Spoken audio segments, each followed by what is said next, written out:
네, 안녕하세요. 저는 이정홍 교수입니다. 오늘 저희 연구실을 간단한 소개를 드릴 예정이고요. 저희 연구실은 여기 있는 것처럼 M헬스랩이라고 하는 연구실입니다. 주로 하는 일은 그 센싱 인텔리전스와 그 다음에 피지올로지컬한 AI, 그래서 뭐 바이오 AI 또는 피지컬한 AI 이런 것들을 접목하는 연구들을 주로 진행하고 있습니다. 슬라이드 제목을 보면 The next bottleneck is not fabrication but readout 이렇게 돼 있는데요. 여러분들이 잘 아는 것처럼 데이터는 폭발적으로 증가하고 있죠. 과거와 현재와 미래를 비교했을 때 익스포넨셜하게 증가가 되고 있고 굉장히 많은 그룹들이 사실은 잘 만들고 데이터들도 잘 생성을 하더라. 근데 현재 바틀렉은 결국 읽는 거에 있고 읽는 거를 AI와 결합을 해서 하는 연구들을 저희가 하겠다. 이렇게 정의가 됩니다. 네, 저희 연구실이 그동안에 어떤 일들을 해왔고, 그리고 현재 어떤 일들을 하고 있으며, 그 다음에 어떤 일들로 우리가 조금 더 확장돼 갈 것인가에 대한 얘기를 드리겠습니다. 그동안 저희 연구실들은 주로 이 AI를 통한 리드아웃 인텔리전스에 대한 얘기들을 했었고요. 그 다음에 그 연구들을 다른 AI 모듈들, 그래서 뭐 예를 들면 세포를 읽는다거나 이런 혈관들이 어떻게 분화해가는지를 예측하고 관찰한다거나, 뭐 바이오 시그널들을 본다거나 이런 쪽에 대한 일들로 확장을 하고 있고, 그 다음에 같이 하고 있는 조금 더 시간이 걸리겠지만 하고 있는 일들은 정말 공장 자동화에 대한 얘기들입니다. 그래서 우리가 에이전틱 AI를 통해서 결국은 읽고 그 다음에 결정하고 자율화된 순환 구조를 만들어서 정말 자율화된 실험실을 만들겠다라는 컨셉을 구현하고 있습니다. 네, 첫 번째 파트는 다이그노스틱 AI라고 하는 파트고요. 저희 연구실이 그동안에 어떤 연구들을 진행했는지를 간략하게 설명드리도록 하겠습니다. 진단이라고 하는 거는 다음과 같이 구성이 됩니다. 샘플, 프리프로세싱, 그 다음에 시그널 어퀴지션, AI 리드아웃, 그 다음 디시전 메이킹. 이 전체를 우리가 진단이라고 부르고 다이그노스틱 퍼포먼스라고 하는 거는 요 네 개가 사실은 곱으로 표현이 된다 우리가 이렇게 정의를 합니다. 이렇게 나타낸 이유는 이 중 네 개 중에 하나라도 0이 되면 퍼포먼스를 얻을 수가 없는 거죠. 그래서 저희가 그동안에 많은 연구진들이 이 시그널 어퀴지션에만 집중을 했다면 저희는 요 앞단, 그 다음에 요 뒷단에 집중을 하겠다. 이렇게 연구 방향을 설정하고 있고요.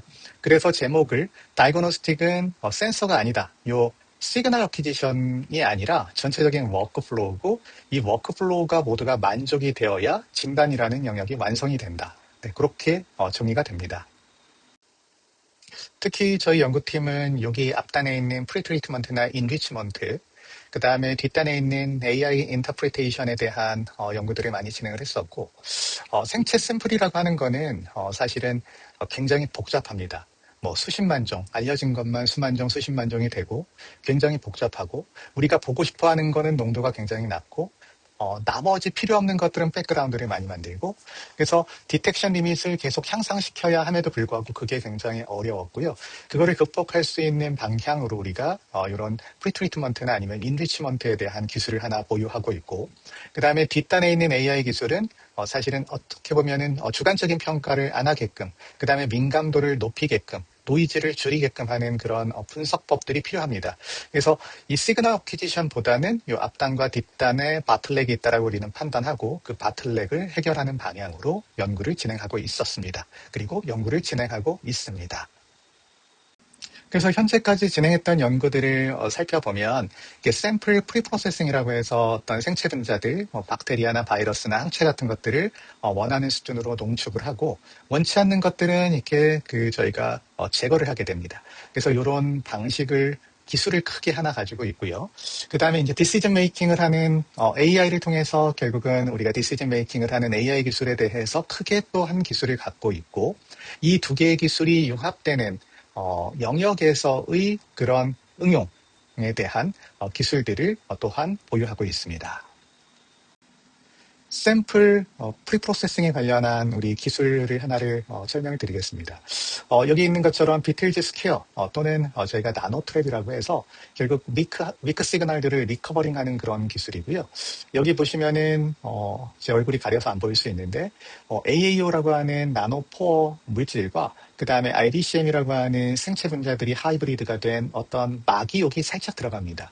네, 그리고 이 막을 통해서 우리가 원하는 것들은 농축을 하고 원치 않는 것들은 제거를 하는 그런 기술을 개발을 했고, 실제 이 논문에서는 제목에서 보는 것처럼 레피드 킷인데 레피드 킷에 이 필터를 간략하게 적용을 해서 실제로 PCR만큼의 성능이 나오도록 하는 그런 기술을 구현했다라는 내용이고요.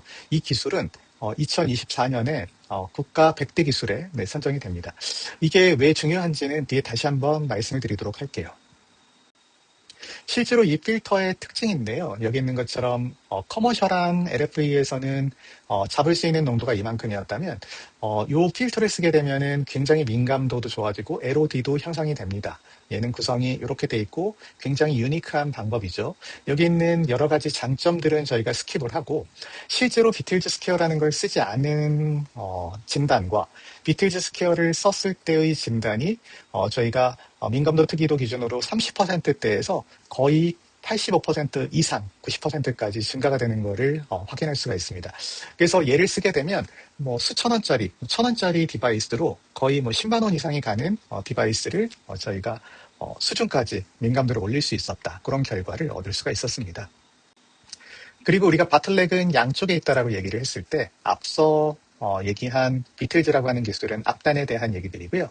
저희가 뒷단에 대한 얘기들을 두 개를 얘기를 할 건데 첫 번째는 스마트 AI LFA라고 하는 기술입니다. 그래서 결국은 스마트폰으로 사진을 찍어서 결과를 읽어서 그 결과로부터 노이지한 이미지들을 최대한 그 단점들을 낮추고 정확한 결과들을 얻을 수 있었다라는 논문이고요. 여기 논문 제목에서 나와 있는 것처럼 샘플 텐서 플랫폼을 구현한 건데 클리니컬한 이밸류에이션을 코비드 19에 대해서 했고요. 딥러닝으로 결국은 스마트폰 기반의 에세이를 할 수 있었다. 이렇게 정의가 됩니다.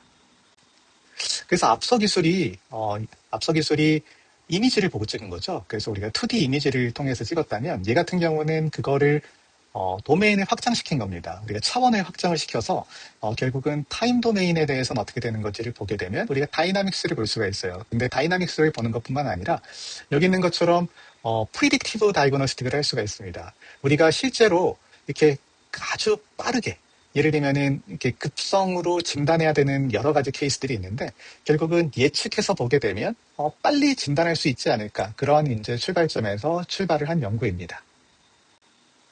그래서 옆에 이미지를 보면 이제 이것도 레피드 키트에다가 샘플을 떨어뜨려서 이게 쭉 샘플이 흘러가죠. 근데 저희가 1분에서 2분 사이를 관찰을 해요. 근데 이게 어떤 컨셉이냐면 우리가 야구 선수가 공이 왔을 때 타자가 공을 치게 되면 우리가 그 공의 초창기 속도와 궤적을 보게 되면 이게 홈런인지 아닌지를 예측할 수 있는 것과 거의 유사하다. 네, 그렇게 이제 저희가 비유를 할 수가 있고요.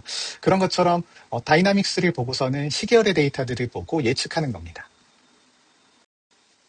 우리가 그동안에 그 래피드 키트만 가지고 얘기를 했다면 이 중간에 있는 진단기는 계속 바뀔 수가 있습니다. 그래서 그거의 한 가지 예로 우리가 이제 라만 또는 그 썰스라고 하는 방법이 있는데 얘는 광을 이용하는 방법이기 때문에 샘플을 파괴시키지가 않아요. 우리가 비파괴 검사라고 하는데 그런 센서로 우리가 도메인들을 옮겨갔을 때도 저희가 그 리드아웃 인텔리전스를 정확하게 구현할 수 있죠. 앞에 있는 전처리, 뒤에 있는 AI를 이용할 수 있는 리딩아웃 인텔리전스의 또 다른 도메인에 대한 얘기고요. 실제로 알츠하이머 환자들을 거의 100% 구별할 수 있었다 이런 결과들을 네, 저희가 최근에 발표를 하게 됩니다.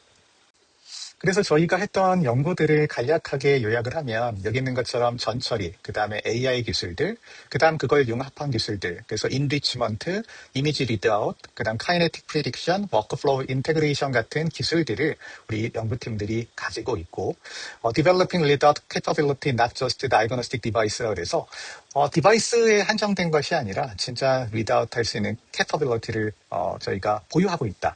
이렇게 저희의 현재와 과거를 요약할 수가 있습니다. 이제 파트 2로 넘어가서 그러면 이게 어떻게 확장될 건가에 대한 얘기를 간략하게 말씀드리도록 하겠습니다.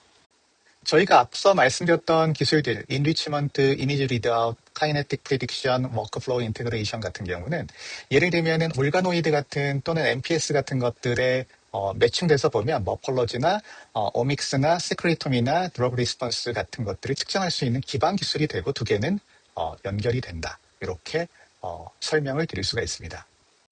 우리가 앞서 했던 기술과 그다음에 뭐 올가노이드, 뭐 MPS 또는 뭐 피지컬한 AI, 바이오 AI는 서로 이렇게 같은 스트럭처, 로직 구조를 가지고 있습니다. 그래서 예를 들면 인풋이라고 하는 거는 컴플렉스한 바이올로지컬한 시스템들이고요. 여기 있는 것처럼.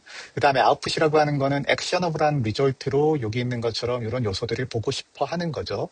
그리고 이제 중간에는 리드아웃 인텔리전스라고 하는 그동안에 저희 팀이 만들어놨던 이런 기술들이 위치하게 됩니다.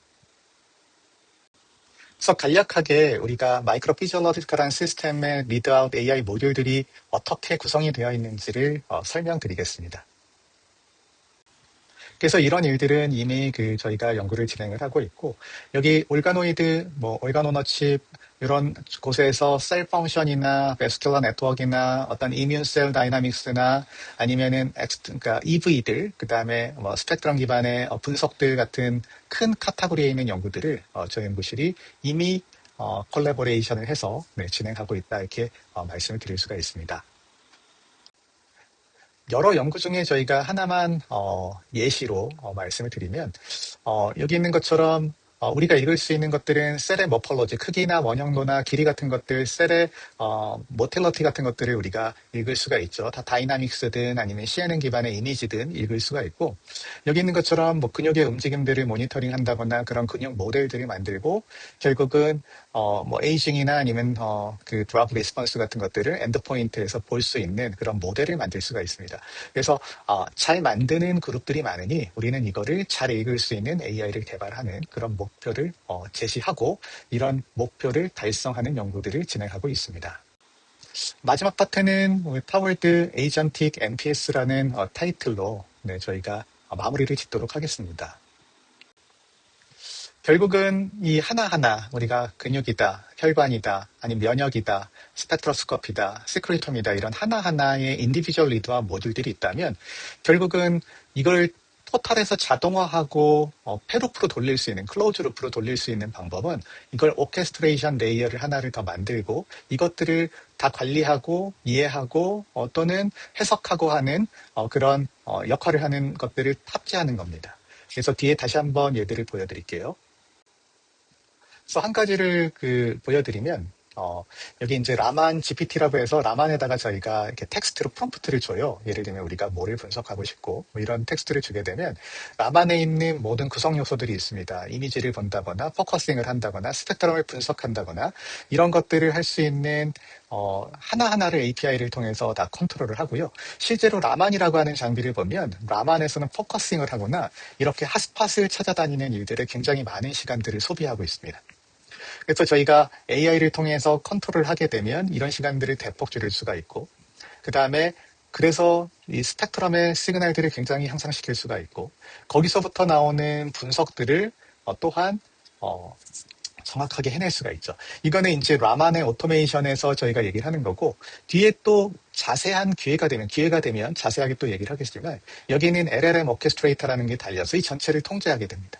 궁극에는 연구실이 이제 하고 싶은 일들은 예를 들면 이렇게 공장 자동화와 관련한 에이전틱 NPS라고 하는 공장 자동화와 관련된 얘기들이고요. 뒤에 슬라이드에서 조금 더 자세히 설명을 드릴게요. 예, 여기서 저희가 이제 마무리를 지면서 조금 더 자세히 설명을 드리면 이제 자동화에 있어서의 그 셀프 드라이빙 플랫폼을 만드는 게 저희 목표인데, 예를 들면 읽기만 하는 게 아니라 결정하고 다시 제안하는 거죠. 그래서 예를 들면은 이게 자동화를 하는데 퀄리티 어세스먼트를 하고 비주얼 인터프리테이션을 해서 다시 넥스트 익스페리먼트 프로젝트 프로포저를 하고요. 이걸 다시 실험을 돌리는 거죠. 그래서 우리가 이걸 클로즈 루프라고 얘기를 하는데요. AI를 통해서 이제 실험을 하는 하나하나의 장비가 될 수도 있고 그 장비로부터 나온 결과가 될 수도 있고 그 결과를 해석하고 해석한 거를 통해서 그 다음 실험으로 돌리는 진정한 실험실의 자율화를 이루는 거고요. 그 자율화를 이뤄서 저희가 MPS라고 하는 영역들 또는 그 밖에 다른 영역들에서 정말로 필요한 정말로 넥스트 제너레이션의 어떤 바이오 어플리케이션 또는 바이오가 아니더라도 우리가 센싱 인텔리전스를 구현하는 그런 일들을 저희 연구실이 연구하고 있고, 그 다음에 앞으로 이런 연구에 관심이 있는 분들은 저희와 함께 했으면 좋겠다. 이렇게 마무리를 짓습니다. 정말로 마지막 슬라이드입니다. 저희 이거를 QR을 읽으시면 저희 연구팀의 홈페이지로 연결이 됩니다. 그래서 여러분들이 관심 있는 친구들은 이 홈페이지에 있는 로 연결이 되는 QR을 통해서 연락을 주면 네, 또 좋은 기회를 만들어 갈 수 있지 않을까 싶습니다. 네, 끝까지 경청해 주셔서 감사합니다.